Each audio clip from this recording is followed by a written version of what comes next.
আসসালামু আলাইকুম। এই প্রচণ্ড শীতের মধ্যে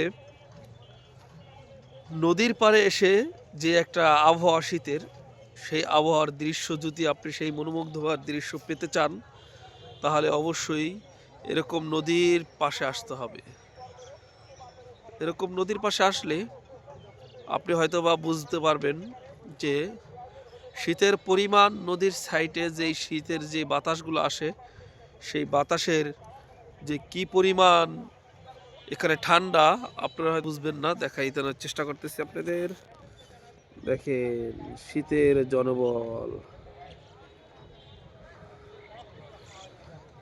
প্রচণ্ড শীত, কুয়াশা, ঠান্ডার যে তীব্রতা,